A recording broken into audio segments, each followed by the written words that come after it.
Welcome all of you. And before we start, as usual, we'll invoke the Supreme Divine Being for the workshop.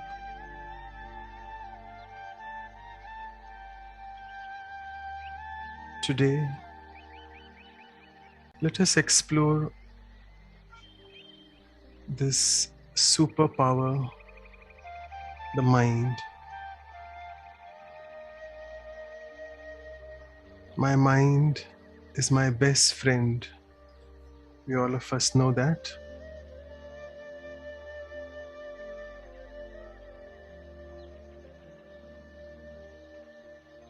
So let me just, by experiencing different exercises today,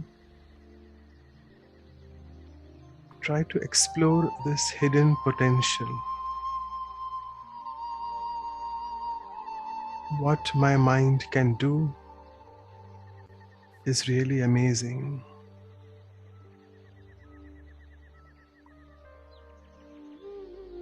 It is my best friend though, but it can be sometimes a naughty child. So how to take care of this naughty child as well, so that it channelizes all its hidden potential into something more fruitful. And today particularly we will be highlighting on two powers: the power of realization, that is Mehsusta ki Shakti, and the power of transformation, Parivartan Karne ki Shakti.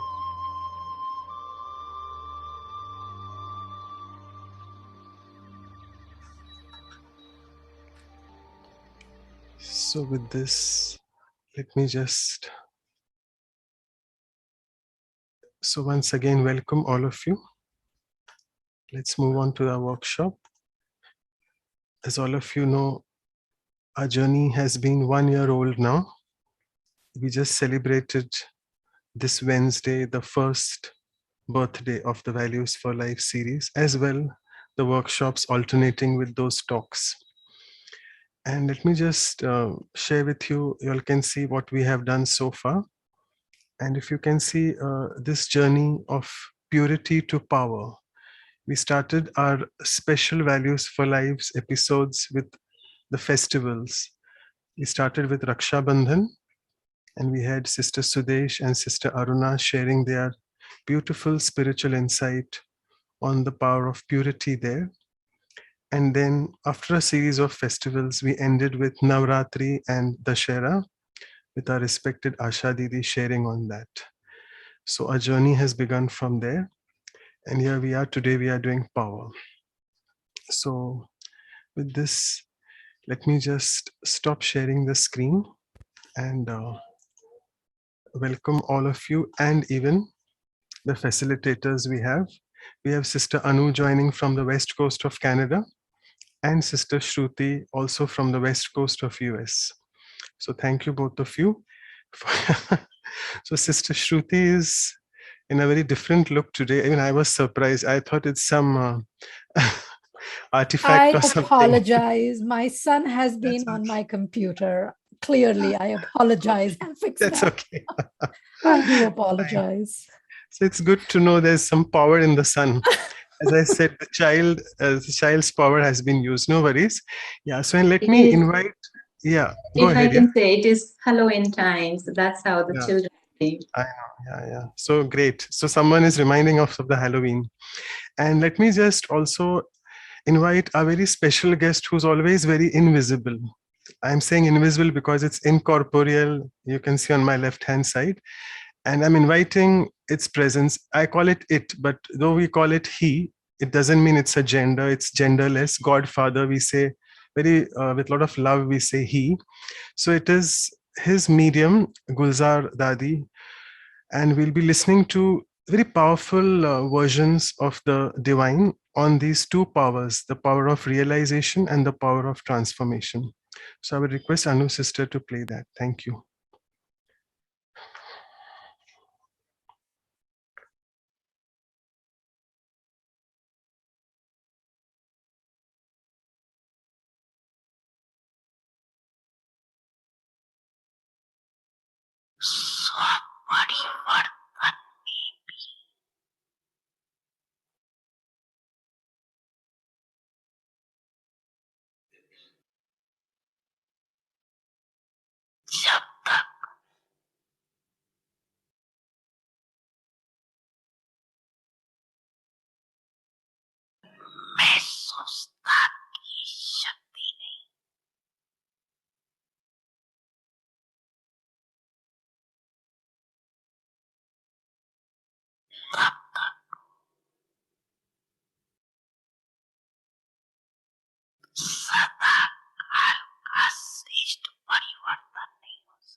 So, as all of you have seen a very deep statement made in the divine version, though these powers look very difficult, but very simplified, that look at your, realize what your weaknesses are, and then get over them and try to look at your original self. What is your original self?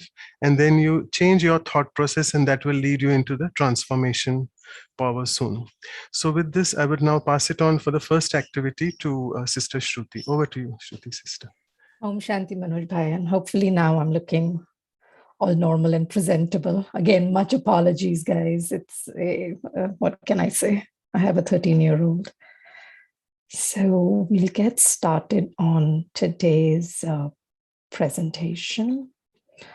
So we saw this powerful video, and what we're going to do in this next exercise is really kind of start focusing on and start reflecting on some of our experiences, true to our our workshop style. As we saw in the video, and also as Manoj Bhai talked about, they're really about two powers that we're focusing on: the power of realization, mehsusta, and then the power of transformation, parivartan. So for the next 2 minutes, what we will do is reflect on a situation where you have been unsuccessful or where you feel you could have done better. And what I encourage you to do is reflect on two aspects. First, what was the reason for that failure? So get into the reflection and start thinking about what went wrong at that time. Why did you feel, or why did you perceive this to be unsuccessful? And then spend a few moments reflecting on, now when you look back, what can you do to transform this? Or what could you have done that could have transformed that situation? Is there anything can you approach that situation in a different way now that you look back at it? And it's going to be, again, true to our workshop style. This is going to be a quick exercise for about 2 minutes. I'll play some music, some light music to help you reflect. But again, I'd encourage you to write down, and then we'll do some sharing right after.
think we will start sharing if everyone is ready.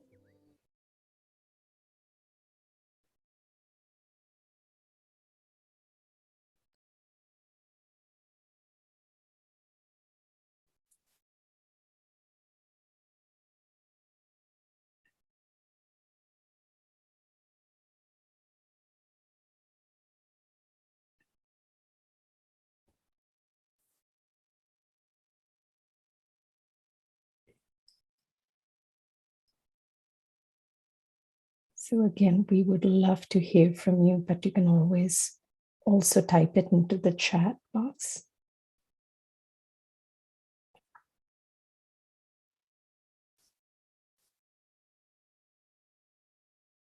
So some examples of where you feel you may have been unsuccessful in the past. And when you reflect back, what do you think were the reasons for those failures, or why do you feel it was unsuccessful?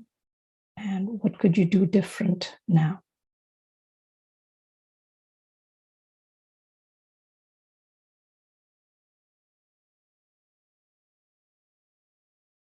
So thank you for getting us started, Manoj Bhai. He's sharing so when he was unable to save the life of a patient. And the thought was, he felt it, because he thought he was a successful soul. But now when he reflects back, it's probably destiny.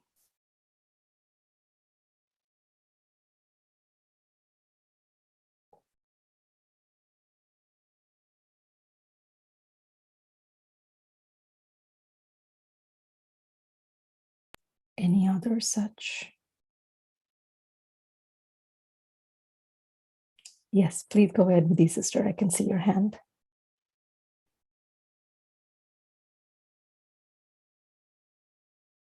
Are you able to unmute? Oh, Anuban, can you unmute? I think we might have to, as the host, get them right. Yeah, you can unmute yourself now. The setting is already on unmute mode. Yeah. Okay, good. At one point when I was working, I had to give a presentation to a client for financial securities where I was not successful. We didn't get the client, but I had the doubt, that self-doubt and fear, like a preconceived. So that was the point. What do you say? That my preconceived notion only let me down. But then after a few months, we got very good clients, a lot of business. So then I realized it's okay. It was not a big deal. It was a very small client compared to that. But of course, at that moment, I was a little disheartened. Very nice. Thank you for sharing. So again, the preconceived doubts is what, and the failure was really a presentation. Very nice. So we have a couple of chat sharings as well. Sanam is mentioning that the reason for the failure is vismriti of my true elevated self, or the false notion or the false image of my true elevated self. I can correct it by coming to the awareness of my divine truth, looking at a situation or a person as my angelic brother. He is also naturally beautiful. There is always something to learn, grow, develop, and evolve. Everyone is good. Everything is good. Very nice. And Deepak says, waste thoughts on which direction to take, surrender and go with the flow, then God takes care to make it successful. So the reason was waste thoughts, and now the corrected thoughts are that surrender and go with the flow. God will take care of it. Krishna Bhai says 2018 exam failure. So the failure or the reasons for failure was lack of concentration. It was I thought I can't. It's very tough. So Krishna Bhai, can you talk about when you reflect back, what could you have done? Can you give us some of those thoughts as well? And Ikwinder says that he reacted in anger because expectations were not met. So again, that seems to be the reflection on why the failure occurred or why they were unsuccessful. But we would again love to hear from you, Krishna Bhai, as well as Ikwinder, if you can share about now that when you reflect, what could be different and Om Shanti. I'm Krishna's sister oh, from hi, West Bengal. Om Shanti, Krishna sister. Sorry, I didn't realize with the name. I apologize. No, but would love to hear from you. I had a problem of low confidence and I was unable to concentrate on my studies and I faced exam failure. And then I changed the college and started a new course. And but in between the gap, I started learning Raj Yoga meditation and I surrendered all the tensions and everything to God. And I now am gaining now good marks in exams. Very nice. I'm so glad you shared that. Thank you. Welcome. Would you like to share as well?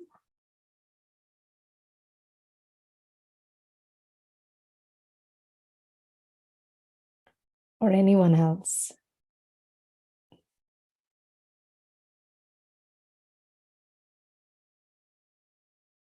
If you would like to raise hands, I think we have time to take one last before we wrap up.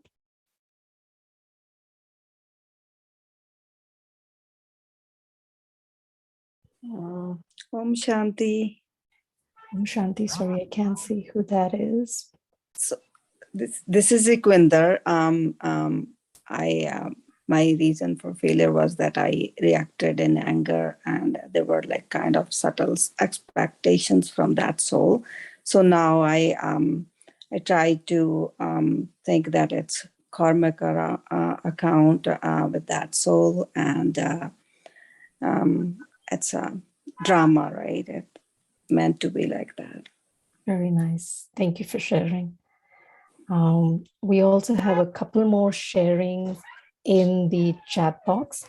Vardarajan says, feeling too much on emotions like anger during circumstances came up.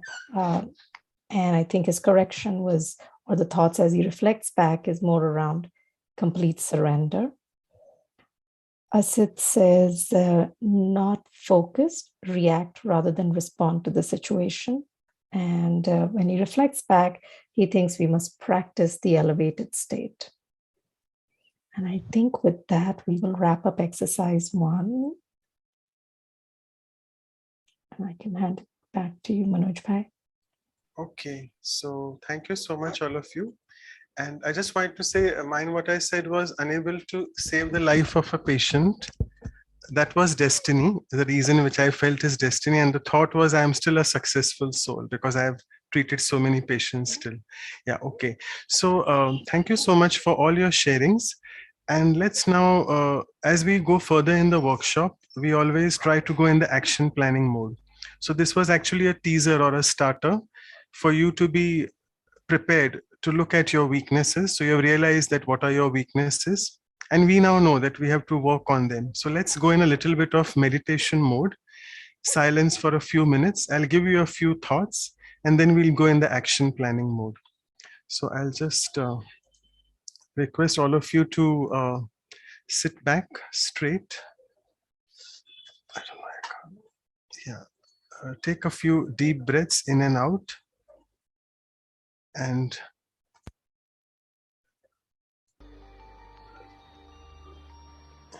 realize yourself to be this pure, conscient being.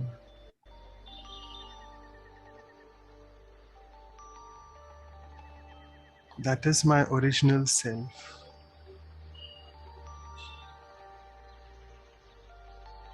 The being with a powerful mind.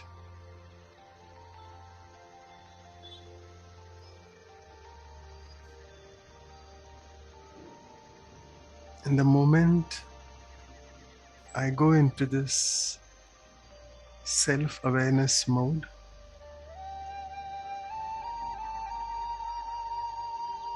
really feel empowered.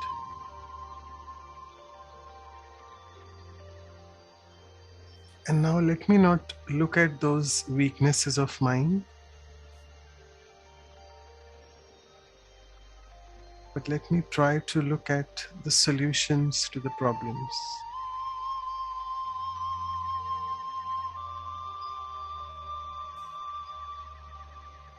And that can only happen with the power of silence.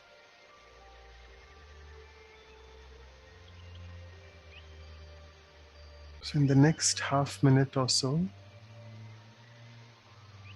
let me introspect, look at my virtues and powers which I have within, and try to fix the situation. Maybe find a solution as well.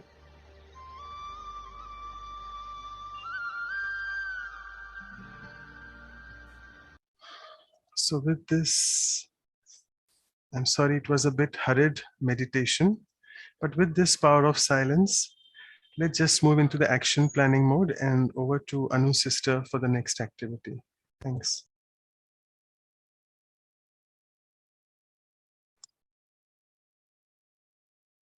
Thank you, Manoj brother. Yeah, that was a quick one, but as we have been reflecting on the powers that we have within. So power of realization and then power of transformation.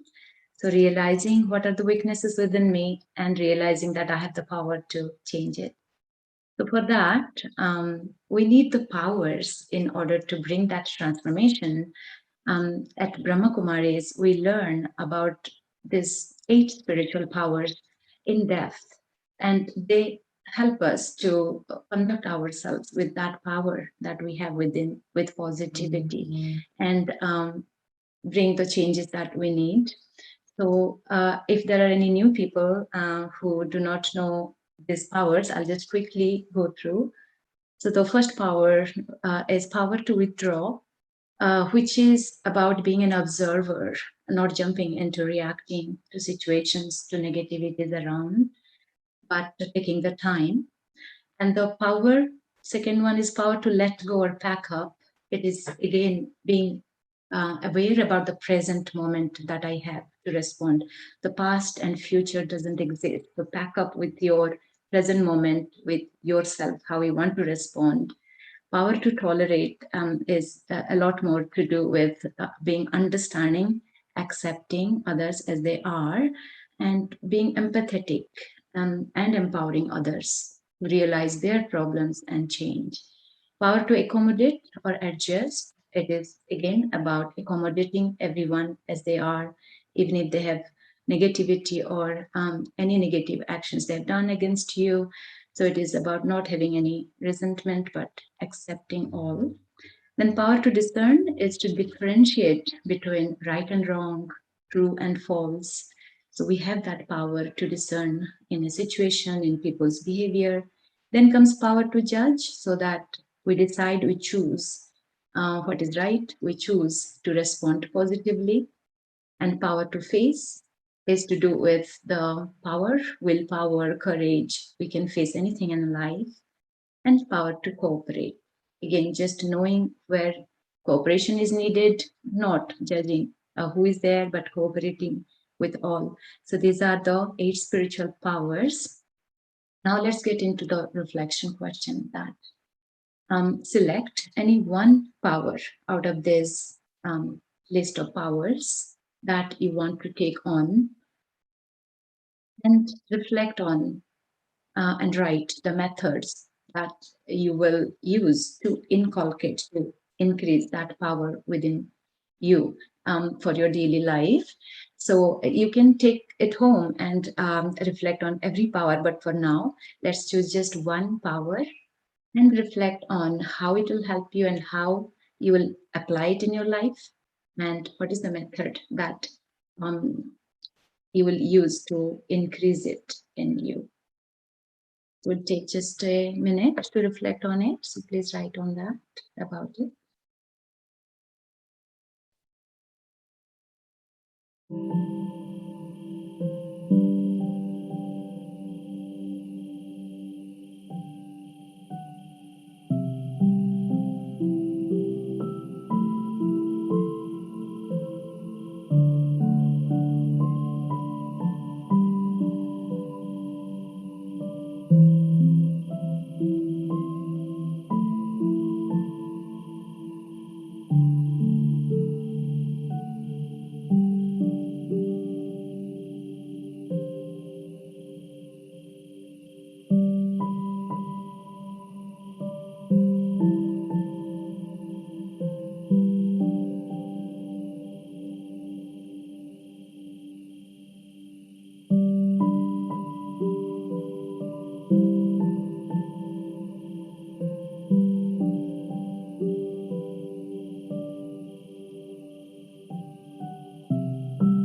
I hope all of you have written it down. So what is the power you will take home, and what would be the method you will apply to, use it and improve it in your life. So now we can take some sharings, and Sister Shruti will write down the responses. Yes. Anyone who'd like to unmute themselves and speak about it? Or you can put it on the chat box if that is comfortable, but we would also like to hear you, listen from you. So anyone?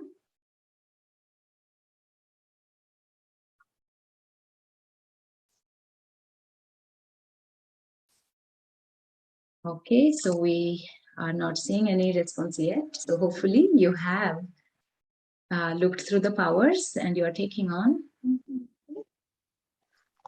I would Okay, like to Krishna. say, when someone insults me, then I can use the power of tolerance with a compassionate heart. I can try to understand the state of mind of that person, why he's doing or saying something like that, and then I can being compassionate. So this is how I can use the power of tolerance and face the situation. Right. Thank you, Krishna. Right.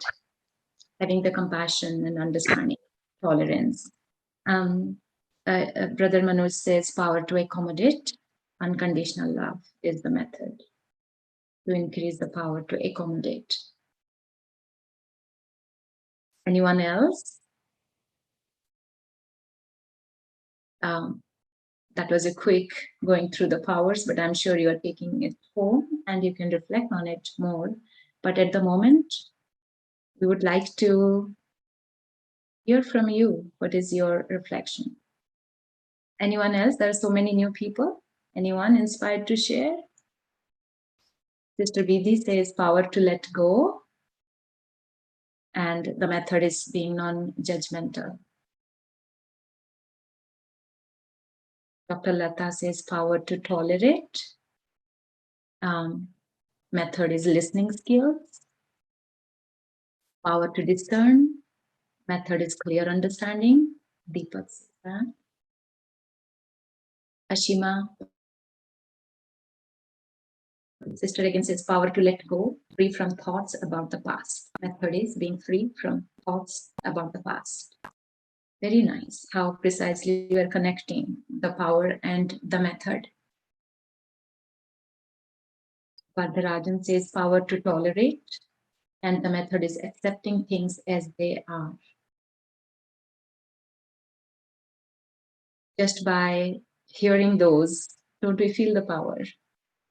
If we can do that, accept things as they are, that's the power to tolerate. Any more sharings?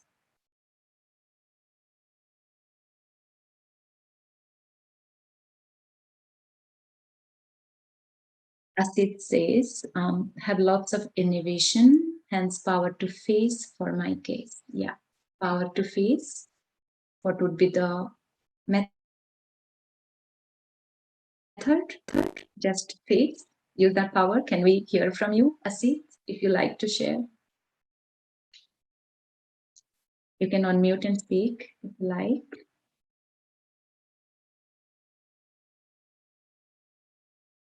So these are the powers we have to look at. Sanam says power to withdraw. That is the foundation to all other powers. The soul who is detached can withdraw easily. So the method is being detached.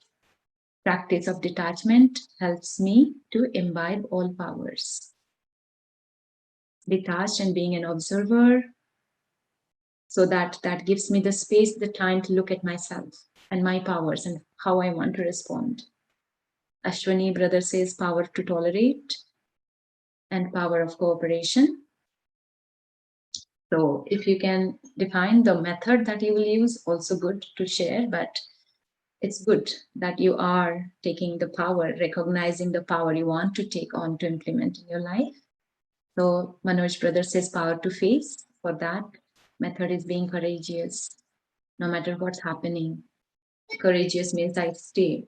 It really helps me to stay calm, focused. Any other sharings? Any other people who are inspired with the powers that you want to really look at practically in life?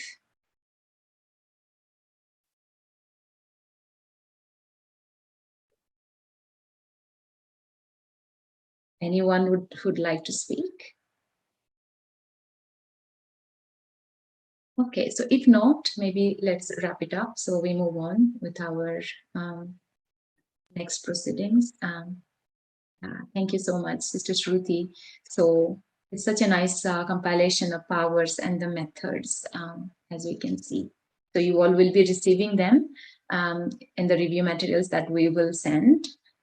Also the 8 powers slide. So look at it because it helps us to conduct positively, nicely in our life. So power of tolerance has come few times actually. For that, we have to be compassionate heart, understand listening skills we have to have for that, and accepting things as they are. And to accommodate, we have to have that unconditional love, no matter how others are, loving them. And let go, being non-judgmental and being free from the thoughts of the past. And discernment power would be clear understanding. That's what, giving that moment to understand what's happening. That's how I will develop or inculcate or increase the power to discern. Power to face, let go of innovation, being courageous, power to withdraw. That is the foundation of all powers. And for that, we have to be detached. Thank you very much. That was beautiful sharings from all. Yeah. I also read on the chat, Ashwani brother says, where there is cooperation, there is prosperity. So that is what is the benefit of cooperation. Then Sahib says how to withdraw when one has to also love. Yeah, I think that is where we have to go deeper into understanding those powers, that love and detachment go together. When we are detached observer, when we are not really tied up with the expectations of the relationships, connections, we can love better. We can make changes. Thank you. Thank you very much. So right now, let's move on. I will pass it over to Manoj. Okay, great. Thank you so much, Anu sister. And let me just remind you, it's okay if the screen is not in front of you, or maybe if you can just quickly show it, Shruti sister, once again. So just wanted to remind all of you that to develop any power, all these 8 powers, you have covered 7. I'm amazed. Thank you, all of you. We were just not able to cover 1, but that's fine. So as you can see on the right hand side, what are the methods? If you can look at all those beautiful words, they're all virtues or values. So this way, I just wanted to tell you all that the powers are all related to virtues.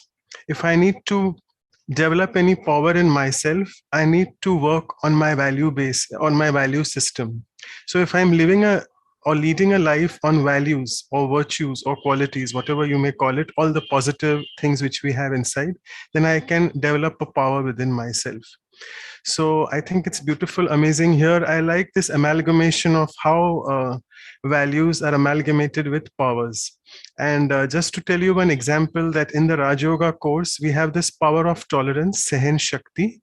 But at the same time, we have a virtue which is called tolerance, Sehenshilta. So they are quite closely linked to each other. Because to develop the power of tolerance, we need to not only have compassion, accepting, we need to have this attitude, or what we call the virtue of being tolerant. That is the virtue. Right. At this thought, it's just suddenly flashed on my screen inside the conscious layer of my mind that there'll be Navratri has ended now, and we are having our next Navratri Dashera after 12 months, and we have 8 powers. So what we'll do is we'll do as a special event 1 power every month. We'll try to arrange that for all of you, and that will be starting from Feb onwards, next year Feb. So Feb onwards to next October, when we celebrate the 2nd birthday of this, we'll be trying to churn on each of these powers, because I feel it's very important for all of you all to know what these powers are. So let me just quickly start sharing my screen now. And all of you know actually what normally is the senior Rajogi brother or sister, like we had with us brother Eric last time. He shared on everything about power, and it was very unconventional, quite different, his perspective on power. So we'll just cover a few points. And before I go there, let me just tell you, I'm actually amazed, and I'm so fortunate we have with us Sister Manda, all the way joining from UK. And let me tell you, she's one of that rare speaker who has joined right from the beginning, because she wanted to know what we are doing in the exercises, and then in the next 15 minutes or maybe even less than that, she'll be with you all. She'll be sharing on her. I won't be taking much of the time. So we are very fortunate that she's been very carefully observing what's happening, and we are looking at your sharings. So thank you so much, Sister Manda, for that. Brother Eric gave a flower, as usual, his humorous way, and he shared about the flower in detail, but I won't go in that. But he said that flower is a sign of respect, a sign of affection and love. So he said nowadays, Zoom is in the room. A very beautiful way to rhyme that. And we're all connected to each other through Zoom, not only physically, but on a spiritual level, we are connected, as he spoke about connecting wires. And I remember, it reminds me here of our Dadi Gulzar, her class, which she used to always mention that if you want to connect the electric circuit at house, you need to remove the rubber or the copper layer on the wire before you can connect it. So same thing, which I'm sure Sister Manda will explain in detail. But I thought, let me just tell you this, that our bodies are not able to connect to God because of this thick layer of the body which we have, the thick layer of body consciousness, I must say. And once we situate ourselves in this beautiful soul conscious state, we are able to immediately connect to God, because God is incorporeal.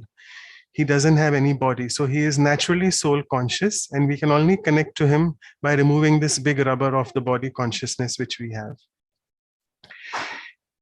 Power is a word which is actually used very often in a negative way. So it can be, I mean, if you look at the power outside in the world, the physical power, what brother said is that powers can be used to destroy the negativity within and also help in igniting positivity. But as I was alluding to before, that the superpowers of the nation, I'm not going to name any country, but they feel they are powerful on the basis of finance, maybe on the basis of success in whichever field of like medicine, science, where they are working on, or even they have nuclear powers with them, but that is really not true power. So the true power is basically inside. And he said that if we have strength, he gave a beautiful example of a shopping cart where you are carrying bags.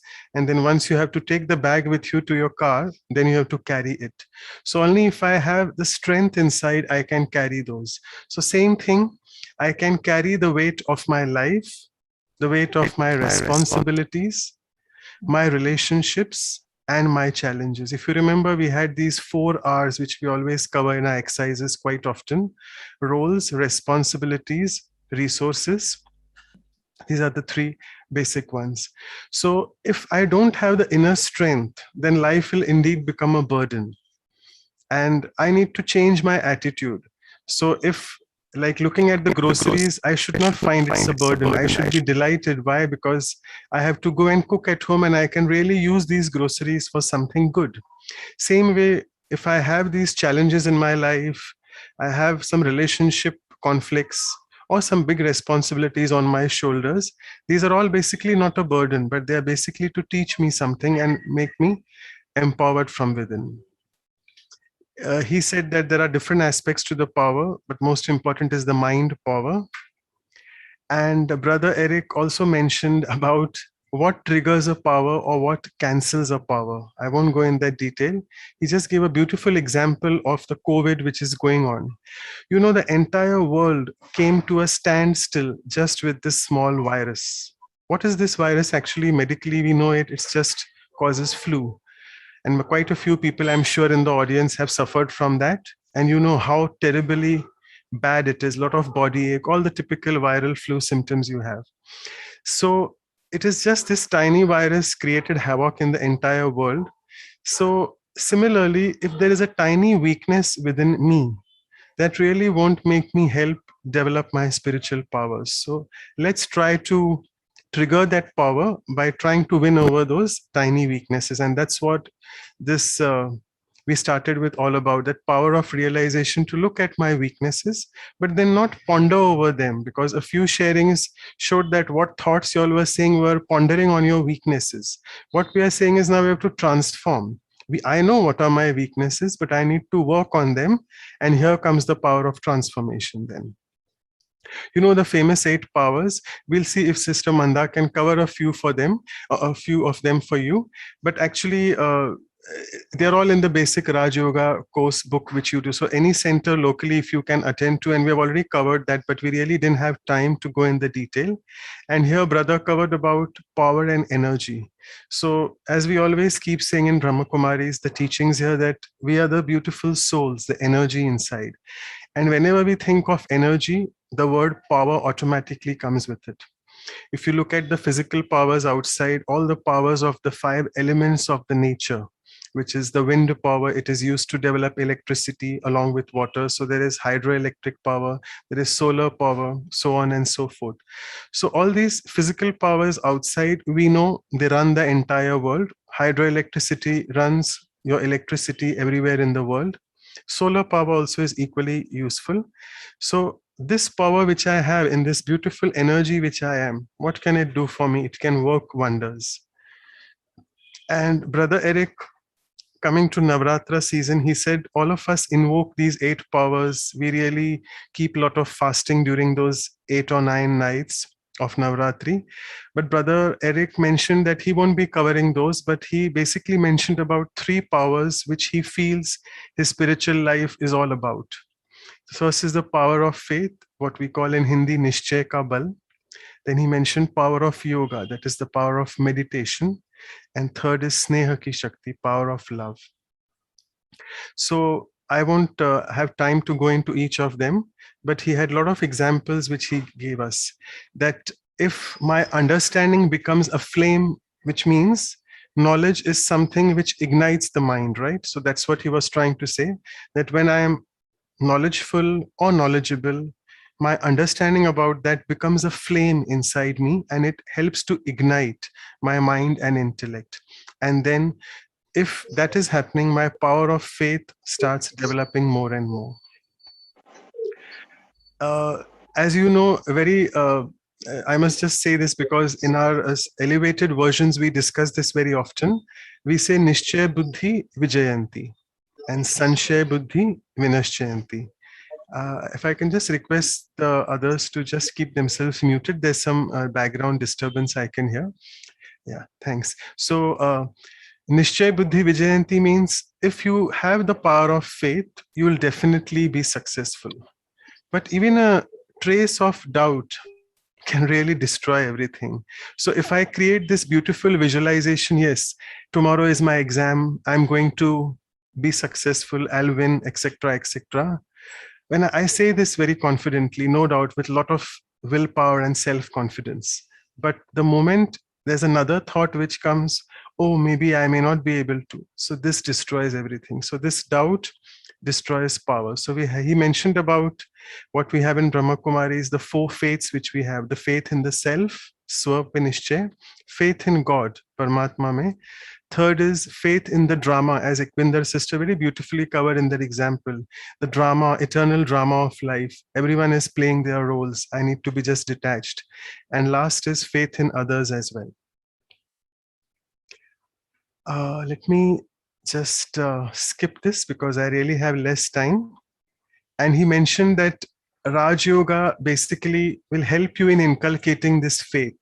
And here he gave the example that in Ramayana, it is the epic. It's a story, but basically it has a lot of spiritual significance.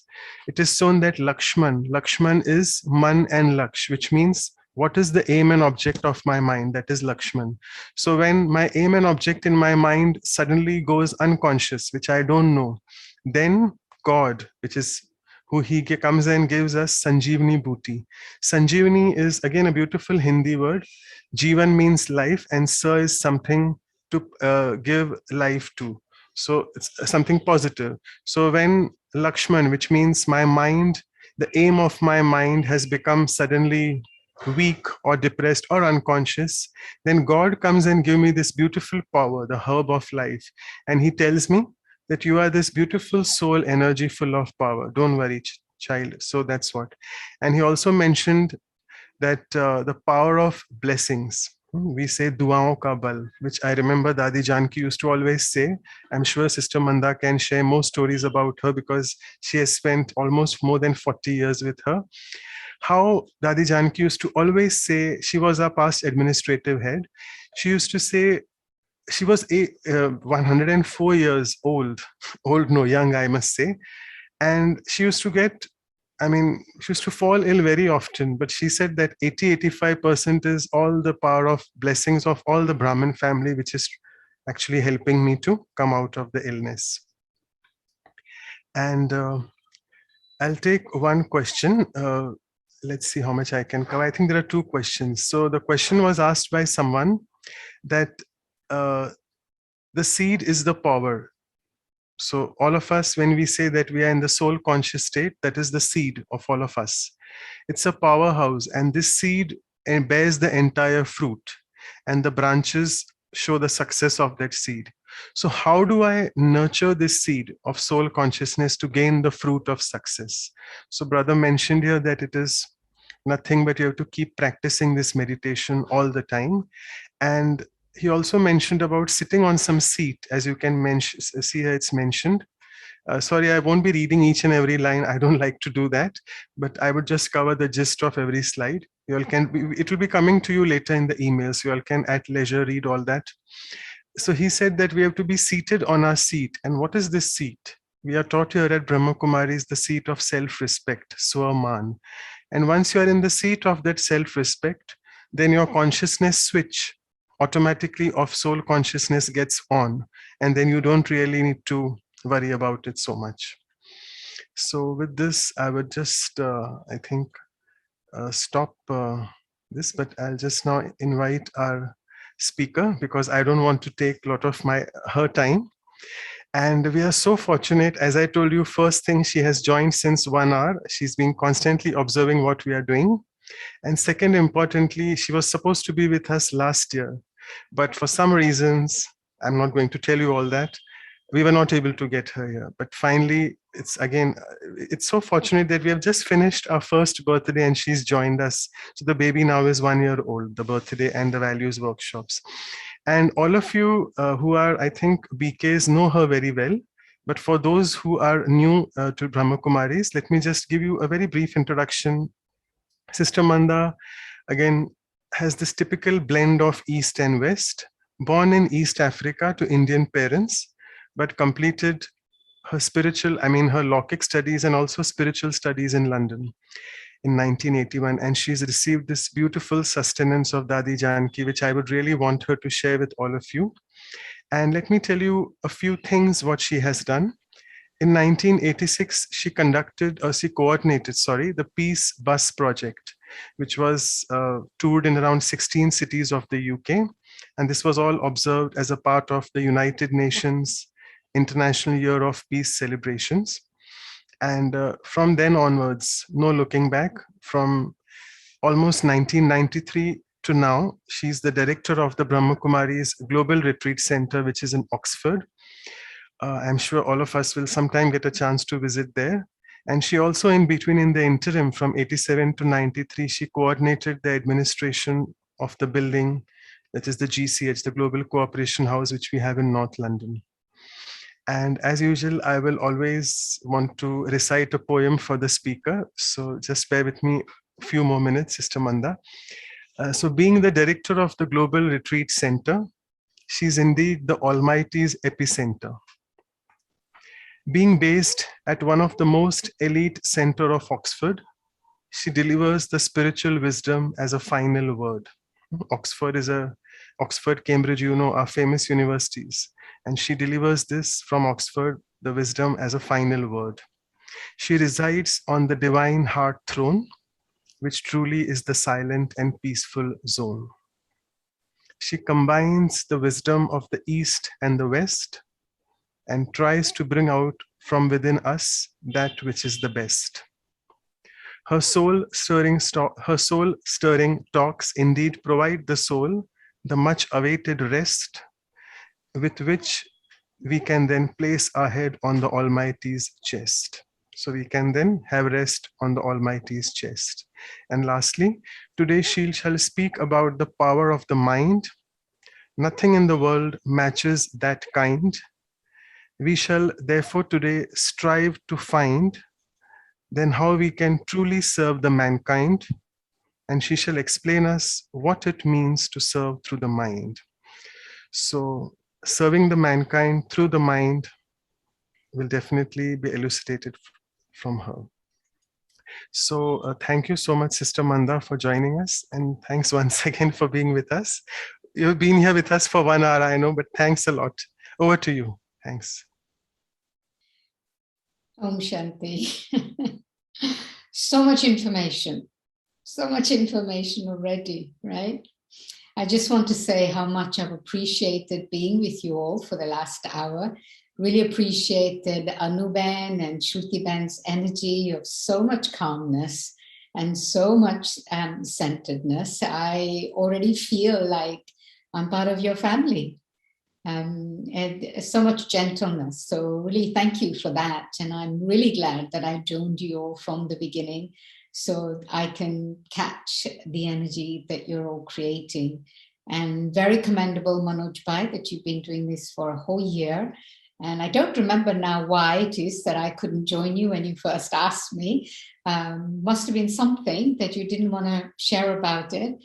But we met in Madhuban earlier this year. And I was in India for a few months. And yes, I got COVID at that time when it was really bad during the second wave. And I spent some days in hospital. But I have to say it became the most powerful, one of the most powerful experiences of my life. I'm not sure saying enjoyed, but an enlightening experience of being in India, being at home, being unwell and receiving so much care and so much love. So I consider it to be a very valuable experience of my spiritual journey. And yes, You spoke about me sharing so much, Manoj Bhai, about Daddy Janki, about the 8 powers, about Raj Yoga.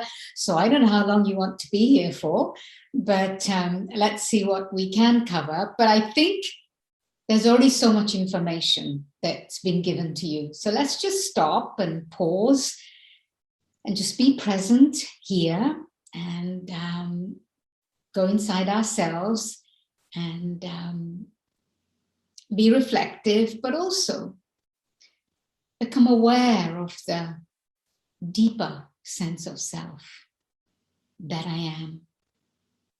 I'm sure you've all had I don't know, if you're in Canada, you're 5-6 hours behind us. It's 4 o'clock here, so it's early in the morning for you. In India, it's the end of the day, so you've definitely had a very long day. So I just want to say, wherever you are, at whatever time of the day you are at, let's just sit together, be present together, breathe together,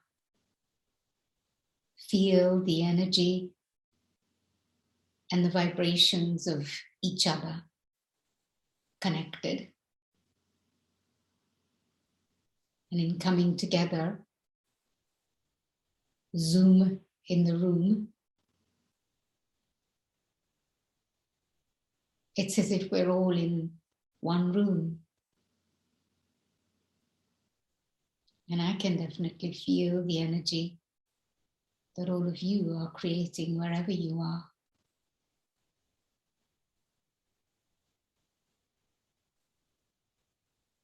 Become aware of your breath.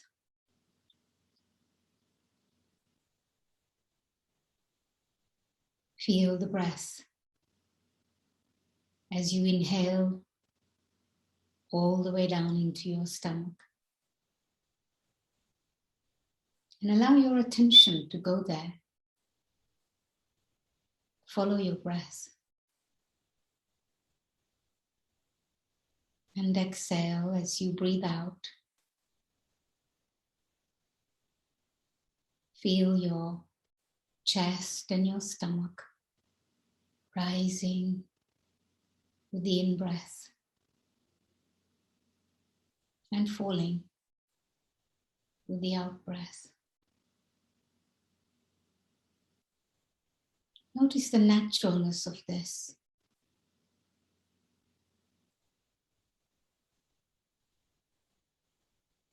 And as you become conscious, you notice the pran that this breath is. This breath is pran of this body. It has its own rhythm.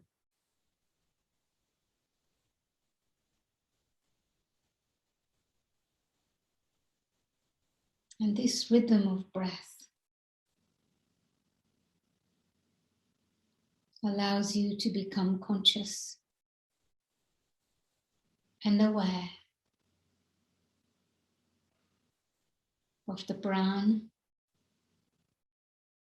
at the living, thinking energy of the spirit. The soul is also called pran.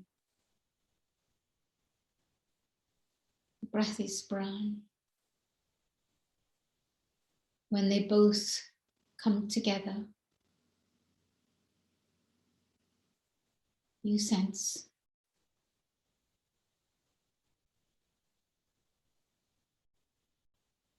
the harmony with your mind and your body, with your soul and your body,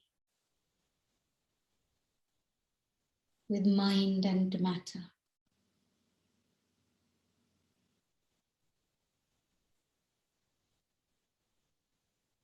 And together, this harmony makes you aware of the incredible harmony and the pulsating nature of everything around you.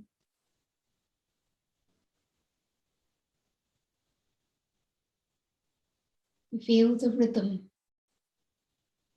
of the universe,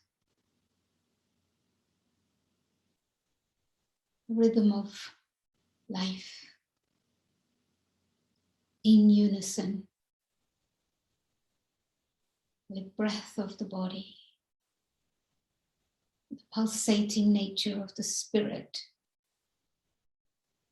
the energy of matter and the elements.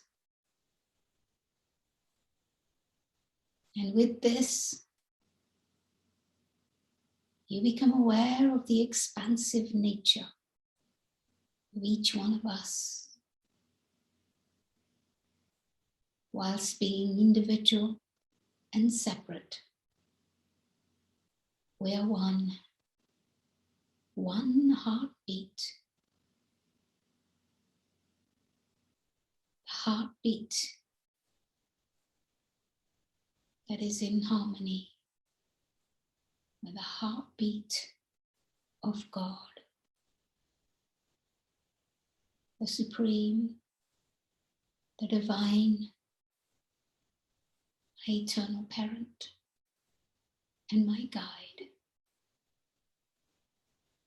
my beloved, my teacher, my eternal companion through journey of many lives. And I feel the presence of that being, that energy. And it is as if a blanket of peace and this profound energy has been dropped over planet Earth. And we are cloaked by this energy of God, of this unconditional presence, always available, ready to emanate, to share,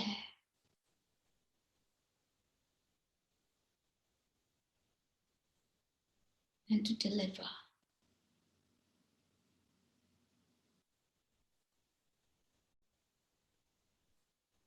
And as I become held by this energy,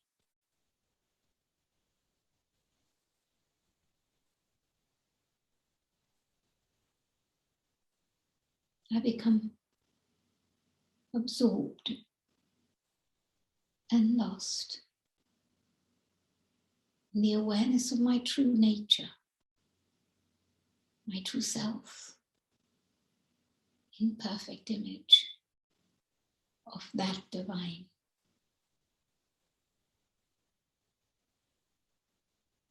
There is no separation between me and you.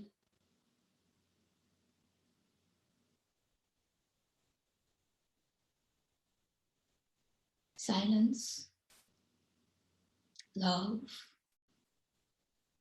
concentration, stillness.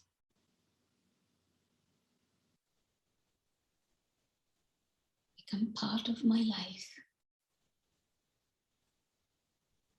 And I tap into those whenever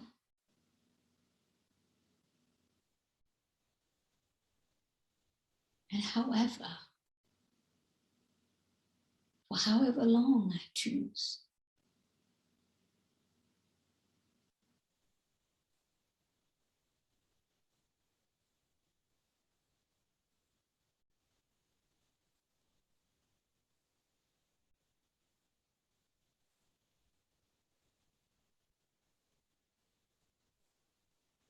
Let me create such space inside my mind and in my heart and in my whole being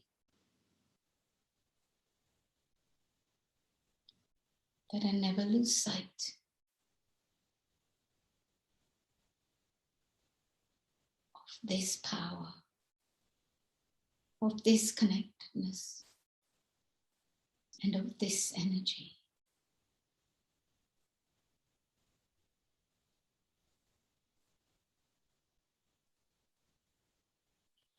One more time, become aware of your breath and breathe in this experience.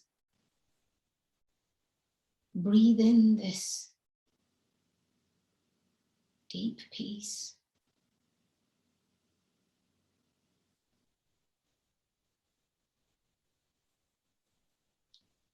And feel this energy touch and melt every particle of your body to the extent that is as if you are no longer aware of your body, but your body also becomes an energy, a presence.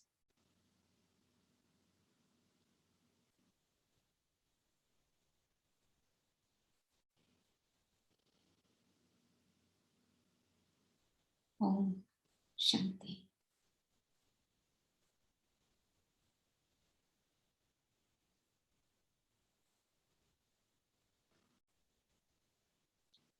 Thank you for joining me on that journey. When I experience something like that, there's a part of me that feels, what is there to be said? I think in that, you have your answers. It's very easy to get caught up in the words and the language. But when we go into the experience of one word, that experience stays. You may forget the word, but you never forget the experience. And so, yes, clarity of understanding is helpful. Clarity of understanding of what it is that we want in life. And I don't think I need to say much about power, because clearly Brother Eric dissected power very well, and you don't need any more understanding about that. But the 8 powers that we talk about of Raj Yoga, they are the foundation of those 8 powers is a very important thing to understand. And earlier this year, I was part of a workshop with some people, and I actually decided to take up these 8 powers with them. And I felt that it was important to actually group these 8 powers in such a way that we could easily practice them and live them. But the very fundamental, before I go there, the very fundamental practice of Raj Yoga is the practice of the awareness of the self as a spiritual being. And there are fundamentals of this practice. One is the awareness that I am this spiritual being, and this intrinsic nature of the this spiritual being is, sorry, I'm trying to get some more light on my face. I don't know why it's going dark. The fundamental aspect of the awareness of the self as a spiritual being is that we are intrinsically beings of goodness. And if I want to tap into this inner power that exists within myself, then this practice becomes an important aspect of my way of life. Raja Yoga, meditation, is not something that we do half an hour a day, a bit here and a bit there. Do it when you feel like it and don't do it when you don't feel like it. It doesn't work like that, because it's a way of life. How many times a day do you eat? Do you eat when you feel like it, when you need it? Or when it's time to eat, you get hungry. You look at your watch and you're hungry just because it's time to eat. We don't have to be hungry to be eating either, do we? And so it becomes, the physical eating becomes such a natural part of our life. In the same way, I don't stop and become who I truly am, which is a spiritual being. I am that all the time. And so maintaining that consciousness and that awareness becomes a very important aspect of our lives. And so it has to become a way of life. The way of life that I am, this spiritual being that resides here at the center of the forehead, whose intrinsic nature is peace, whose intrinsic nature is love, is joy, is purity, and is wisdom. And when we ask you to do this, we're not saying, well, it applies to some and not to others. Actually, every single one of us is a spiritual being, a soul. And each one of us is the same. Our capacities might be different, but in actual fact, our potential of experience is exactly the same. And so all of us have these, I like to think of these 8 powers actually as capabilities or abilities. And when you practice this awareness of the self as a spiritual being, then it's not that you're trying to get peace from somewhere. It's not that you're trying to get love from somewhere, but a fundamental belief and understanding that I am already that. This is a very powerful thing. I am already that. And what I'm really doing is I'm using my mind. I'm using my mind to take myself into the experience of that. And I'm using my mind through the quality of my thinking, through the quantity of my thoughts, and through the quality of my thoughts. All of these aspects become essential to take me into an experience. You know, if you think too much, if you think a lot, we all have the experience that when something is on our minds and bothering us, the speed of our thoughts is very fast. And try and stop a fast thinking mind, it's not possible. It's like if you're driving 100 kilometers an hour and you suddenly stop, what will happen? Your car will do a somersault many times over. And what will happen to the people inside the vehicle that's done a somersault? There will be danger. So a mind that's working so fast cannot be stopped so easily. So one of our first practice to be able to tap into those powers is to slow down our thinking. How much can I slow down my thinking? One thought at a time. And in fact, we have to do this all the time, but actually we begin with just in meditation.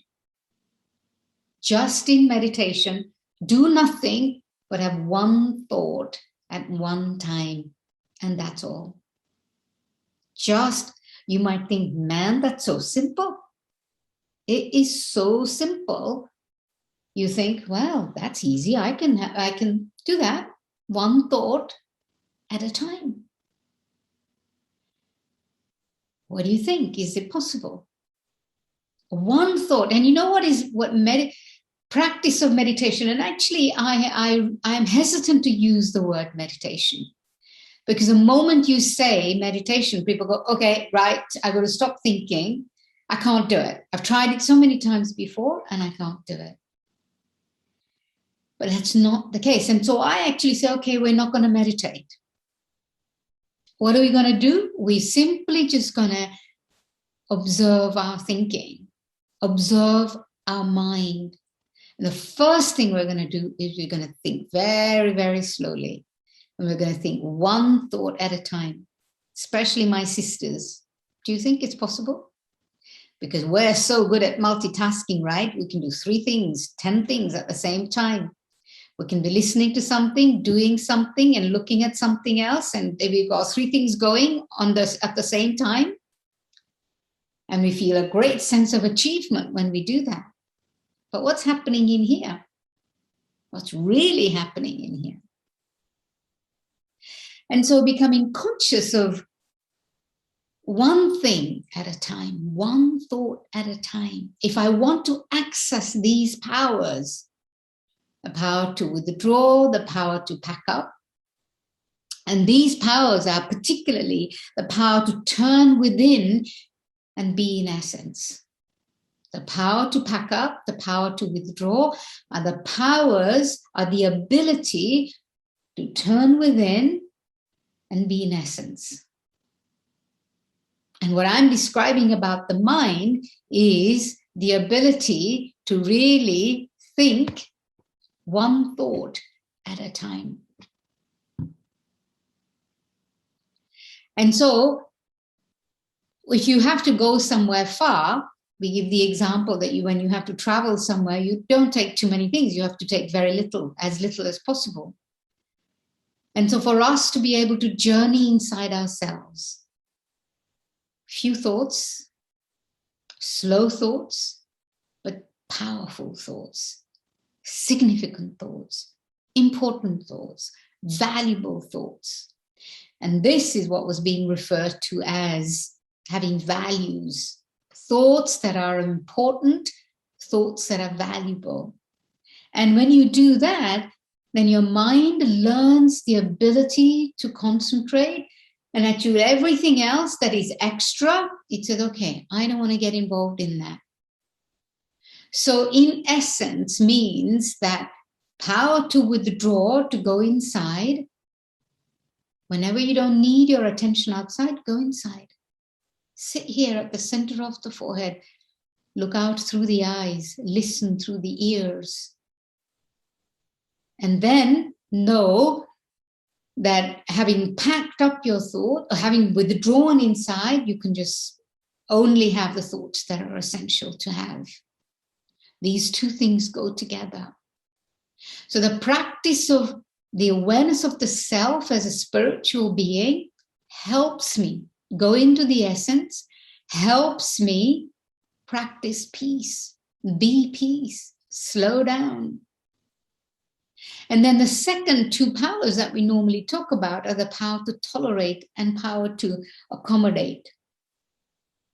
Accommodate, so many things come to us in life. And some of them we know about, some of them we don't know about, some of them we can predict, some of them we can't predict. We can't predict people and situations and circumstances. Life is a huge play, a drama of life that is coming at us. And so many people are participating in every scene that happens.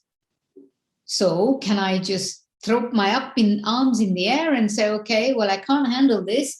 This is too much. No. So the ability to accept whatever happens, whatever comes my way, the ability to put up with the controversies of life. Tolerance is one of those aspects, paradoxes of life. And the ability to tolerate, and we have this lovely example. Tolerate doesn't mean that, okay, put up with it, and then there's a pressure cooker situation. There's a huge explosion, that all this amazing work that you did of tolerating someone's bad behavior for years and years, boom, it's all finished because you let them have it. You let them have it, as you've been putting up with so long, and that's it. You can't do it anymore, and you let them have it. And all this amazing tolerance that you had for so many years, it's all gone. It's all finished. Nothing is left anymore. That's not tolerance. Tolerance is to say, okay, this is how they are, but what is my contribution in their life? And why the practice of soul consciousness becomes important in this, because I know that the intrinsic nature of the soul is goodness, positivity, and emanating and giving and sharing. How often when you do something good, something positive, you know immediately you feel good in your heart and in your mind. There's this joy that washes over you and you are absolutely ecstatic. You did a little simple job for someone, because the nature of the human spirit is to give, to share, to contribute.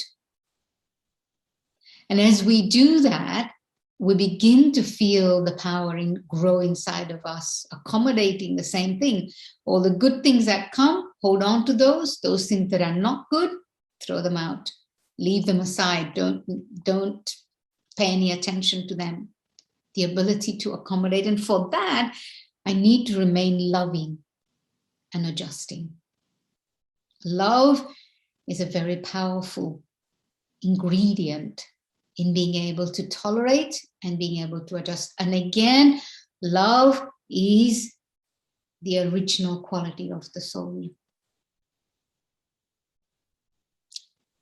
Love and adjustment. So these two are vital in my relationship with others. And again, the practice of soul consciousness and a relationship with God.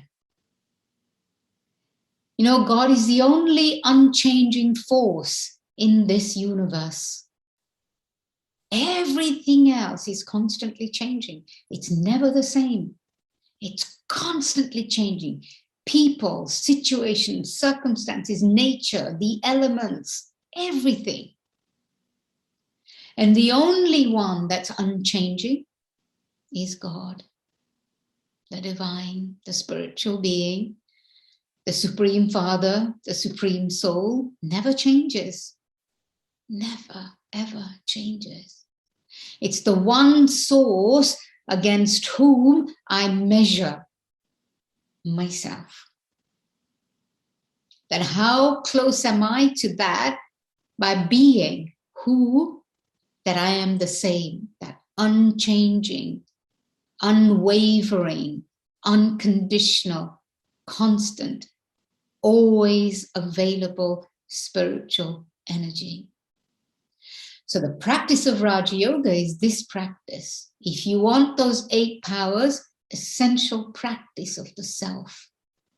And then a relationship and a connection with this unchanging, eternal, pure, unconditional, soft, loving, gentle presence in my life that is just a thought away. It's not very far. I don't have to go anywhere. I can sit exactly where I am and I turn my mind and I experience the presence. That simple. And this allows me to experience the next aspect of the 2 powers. The next 2 powers that we talk about are the powers to adjust, power to discern, and the power to judge. And for this, you require to be clean and clear. In order to discern, if you have any selfish or ulterior motive, you cannot be clear. If you are not clean, you cannot be clear. If there is any selfish motives, then that ulterior motive will make you perceive something to your advantage, for your benefit. You forget that there is benefit for greater good and the bigger picture, but you get caught up in serving your own self. There is something to be said for serving yourself. There is something else for self-preservation. or self-centeredness, or selfishness. If any of these are present, I cannot discern. I cannot, separate the wheat from the chaff, as they say. And when I can't separate what is right from wrong, then I cannot judge what is accurate. And judge is not in terms of being judgmental. There's two different things. Judging is one thing, judgmental is something else. If I become judgmental about people, then I am dictating what is right, what is wrong, what is good, what is bad, what is high, what is low, what is sin, what is charity. Who am I to judge that? That's not the judgment we're talking about. The judgment that we're talking about here, the power to judge that we're talking about here, is the ability to do the right things at the right time, in the right way, that serves everyone and the greater good. So it's only when I have that discernment that's beyond my selfish motives and interest that I can judge. And this requires the ability to stay clean. Stay clean, stay in the moment. Don't bring the past into the present. Don't bring someone else's thing into someone else's thing right now. Stay with what is in front of you and the way it presents itself in front of you. Don't allow yourself to be colored by what you think it might be or you want it to be. Then you cannot discern, and you cannot then judge what the right thing would be in that moment.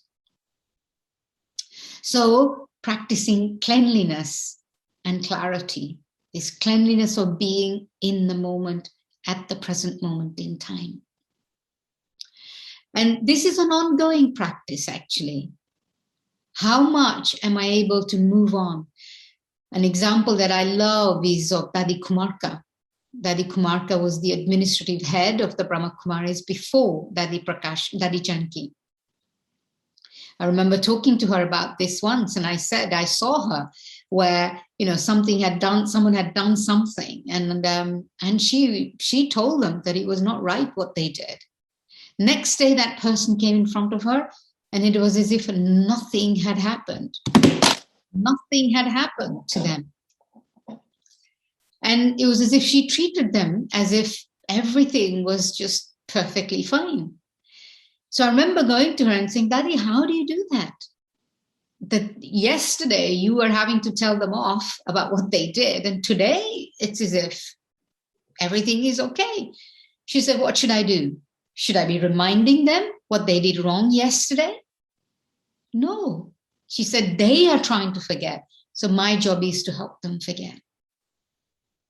If I forget, they forget. And so my job is to continue to give them good wishes, good feelings. So this kind of cleanliness will allow us to deal with situations and people with so much benevolence, so much compassion. I think somebody mentioned compassion in your sharings earlier on. And then the next two powers, the power to face and the power to cooperate, the ultimate power. Life is so unpredictable, and anything can come to us at any time. And so fearlessness and humility are the two powers, two abilities, if you like, not powers, two abilities that will bring me the ability to face and the ability to cooperate. Fearlessness, because I know that I, as a soul, as a spiritual being, is indestructible. All others in my life are also indestructible. They may come and they may go, because life is like that. Nothing is forever. They play this amazing part with me in my life for as long as they do. And after that, they don't, because that time is finished. Now, it sounds very simple, and I don't mean to minimize the depth of our feelings and experiences and our love for each other. But the fundamental aspect, when I become aware that I honor who I am, I honor the other person, and I'm able to face a situation that of difficulty. And then, of course, cooperation. Cooperation comes with humility. Each one of us has an amazing contribution to make in this world. Each of our hand, Daddy Janki used to talk about the 5 fingers. They're all different. And each one is required. This is little, this is a bit bigger, this was bigger still, and this, and the thumb. You couldn't, if you didn't have the thumb, what would you do with the 4 fingers? If you didn't have the little finger, it would not be complete. She used to talk about the importance of recognizing that each one is different. Each situation is different. Each circumstances is different. And it's valuable, the contribution that they make in our lives. And to honor that and being able to give cooperation to those. So you can see the foundation of the 8 powers is being able to remove this. Manoj Bhai talked about the rubber of body consciousness, this awareness of myself. You know, I am this incredible, shining, unlimited spiritual energy. And when I sit inside this body and I consider myself to be this physical, limited energy, what do? I confine this incredible soul, the spirit, into this cage of this body. And really, it is a cage. This hand can do only so much. I have a painful finger here, and it makes me just this tiny little finger. And I'm so debilitated by it. I can't open doors, I can't open jars, I can't open bottles so easily, and can't open the car door so easily. Tiny little finger. And yet, when I allow myself to recognize this incredible energy that I am, and allow myself to shine through here, through here, through here, and through my vibration, then I'm not confined to this body. My thoughts, we all have this experience of our thoughts being incredibly powerful, that people just I have to think about them, and they feel my energy. And next thing I know, they're either at my door or they're on the phone. And never underestimate the power of our thoughts. I think about something happening, and before I know it, it's happening. But how much is that thought filled with that power of intention? And it's this ability we recognize through this practice of soul consciousness, the practice of my relationship with God, but also my ability to go above and beyond all situations and circumstances to a place that we know in Bhakti called Paramdham, the home of the soul, the 6th element, Brahmand, the 6th element of light, which is beyond the 5 physical elements as we know them. So the part of the practice of Raja Yoga is to be able to go up in that realm and then be able to come back down with the power and the energy of that realm and bring it here in the quality of my interactions, in every action that I perform, in every situation that I have to apply myself. Now, I know I'm making it sound so easy. It is easy, but it isn't easy. It's easy, but it isn't easy in the sense that it requires consistent practice. Practice, practice, and more practice. And it's not a practice that you can do whenever you feel like it, if you feel like it, once a month, once a week, once whenever. It's a practice that's required to be done every single day, as many times as you possibly can. Every hour, we practice every hour. We call it traffic control. Traffic of the mind, traffic of the thoughts, slowing it down, putting a break, being still, being quiet. So the Raja Yoga practice that Manoj Bhai was talking about is this practice. Go inside, be an observer, go above, and go beyond into that realm, the realm that I call my home, the place where I come from. So many things. And yes, it's true, I had amazing fortune of spending so much time with Dadi Janki. More importantly than that, amazing fortune to receive such special drishti and love from her.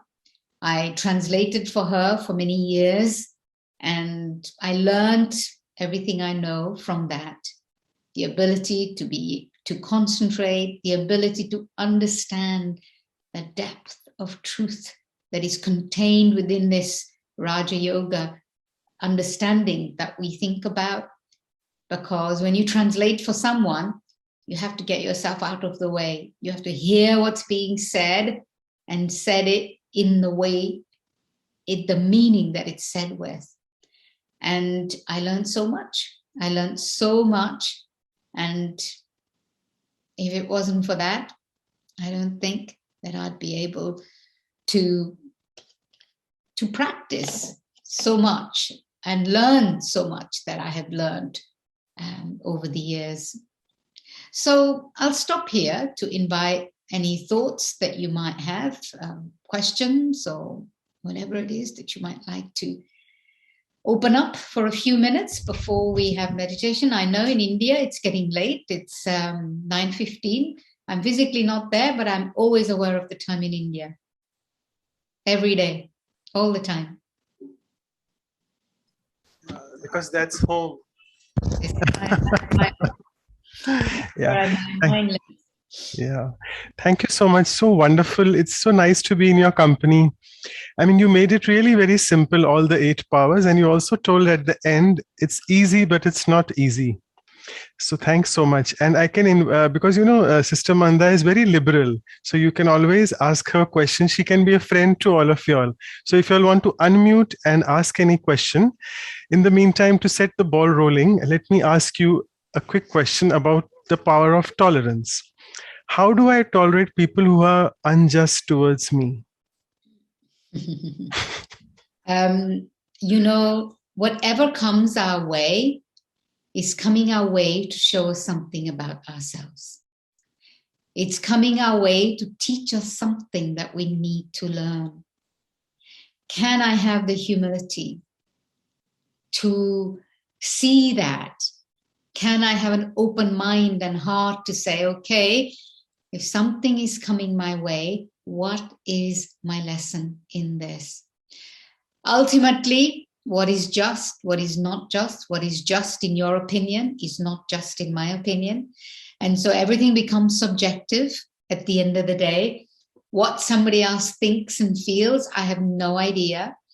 And so instead of, in a sense, I'm judging the situation by saying it's just or it's not just. But if I can stay open to inquiry about my reaction to that, what is it? Not analyze. Analyze is one thing. Inquiry is something else. Being open to say, okay, so they're behaving like this. I remember asking Dadi Janki about some similar situation. 2 people who were supposed to be kind of quite, living together, one a more senior and elder, one younger and more junior. And there was friction between those 2. And my feeling was that the older one was more responsible, and surely they should be supporting the younger one instead of fighting with the younger one and all of this. And I didn't tell Daddy Janki this situation. I just told her that here's the situation. If this is happening, what should you be doing? And you know what she said to me? I'm getting on my high horse and saying to her, but surely the older ones should be supporting the younger ones, and they're older and more senior. And Daddy said to me, if you want to help the situation, don't judge. Don't judge what the older one should be doing, what the younger should be doing. Just give them loving vibrations of peace. Support them by giving those vibrations so that their situation becomes resolved and that they're able to be friends and get on with each other, instead of you giving this negative energy to them by saying what's right and what's wrong, what should happen, what shouldn't happen. Because that's our default position. That gives us a sense of power. Talk about power. That gives us a sense of power. We think that we're right and this is what should happen. But what we say is not necessarily what should happen or will happen or can happen or must happen. If it's happening to me, then I really have to say, what is this showing me? What is the lesson here? It's irrelevant whether someone is right or wrong. Even if it comes to me to just say, okay, tolerate. Okay, just accept. Even if it's teaching me that. But I have to have humility. Okay. Fantastic. I know we don't have time, but I don't want to disappoint the person who's asking the question. I'll just take quickly. How do we harness stamina when there's a lot of stress around us and the danger of behaviors worsening? Well, when there's a stress around us, we have to make sure that we don't become affected by that stress. So what goes on inside of me is my responsibility. What goes on outside of me is not my responsibility. It's not my responsibility, right, wrong. None of it is my responsibility. My only responsibility is how I respond to the stress that's around me. Can I stay still? And that's why I was appreciating Anu Ben and Shruti Ben's energy. They were just so calm and so peaceful. And I could feel that. And their confidence as a result of that. This was lovely. And so, if I was doing what they were doing, what they're doing, representing and, screen sharing, so instead it's just, okay, so other people are stressful for whatever reason, they can't cope, and this is what's going on, but can I bring stillness? Can I bring calmness? Can I bring peace? Can I bring clarity to that energy? And so I will hold all of that that's going on around me when I do that. Beautiful, straightforward answer. So hope the brother got it. Okay, so time is up for questions. And I now invite with us our senior sister, Sister Claudia from Vancouver, all the way from the West Coast again. And Sister Claudia can present the vote of thanks to Sister Mandaya.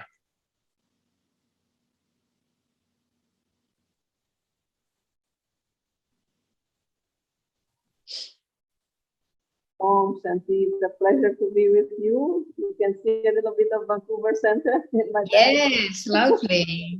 Yeah, so we just finished the movie. So anyway, it was very nice. I didn't get everything, but the part that I got was very nice.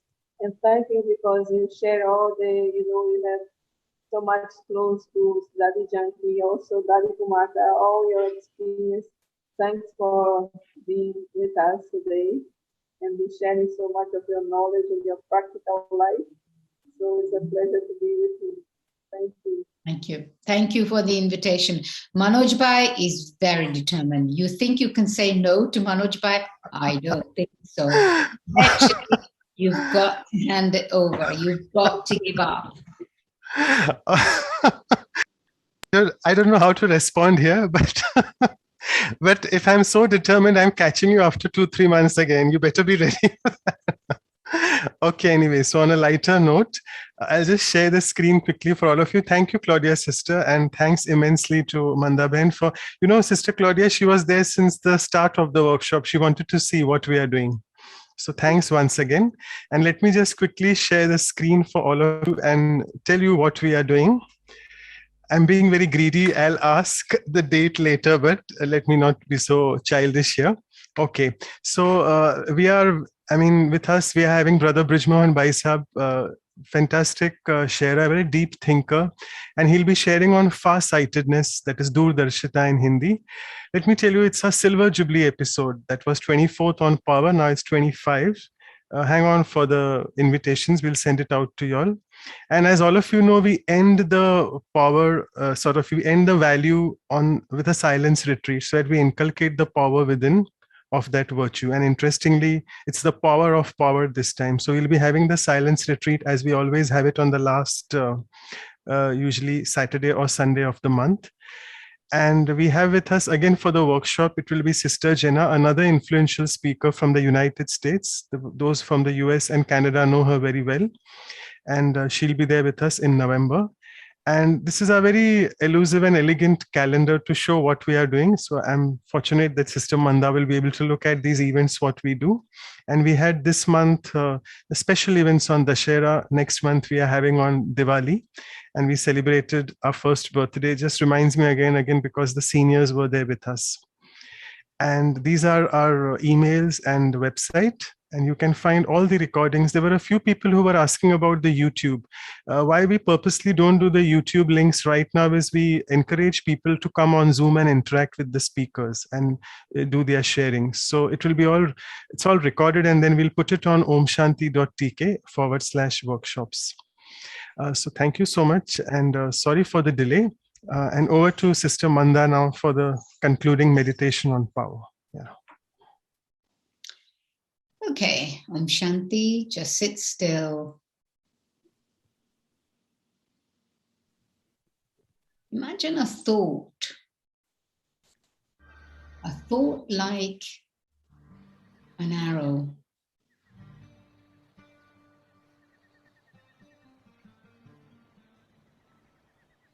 Traveling from the center of your forehead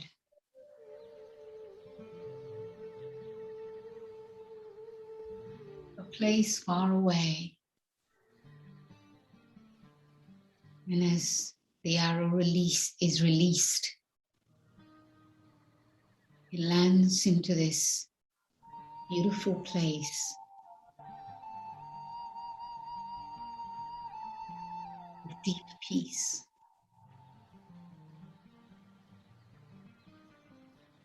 And it generates this quiet, gentle, soft, loving energy. And you traveled with that arrow. You are now in that place of peace. Far away, a place that you can call your home because it's very familiar. It is light, it is peace, it is the presence of my eternal friend, my guide and my teacher.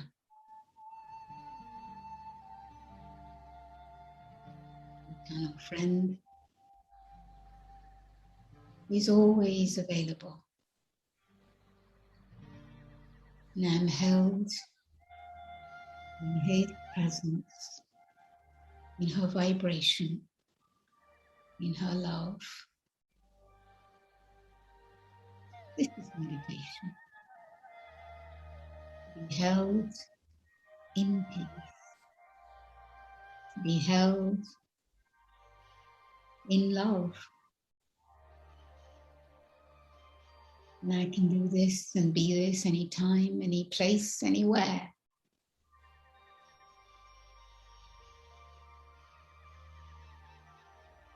And here I am, my heart captured, my mind still, and my body completely and utterly in unison with all of this.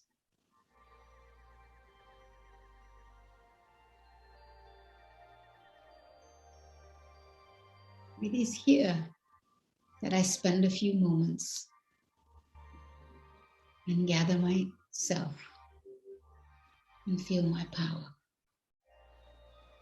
of clarity, of cleanliness. Because I seek nothing from no one. Because I know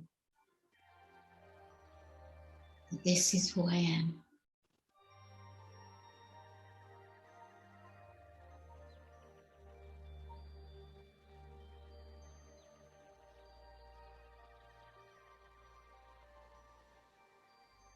Om Shanti.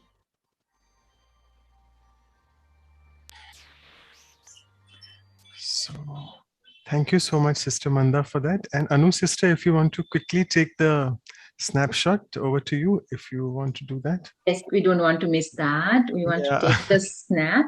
This is the memorial. We'll always keep with us. So everyone, I request to open up your video so we can take the picture with Sister Manda, and we'll share later in the email with all of you. So everyone, open up. Very nice. Just I'm giving few seconds.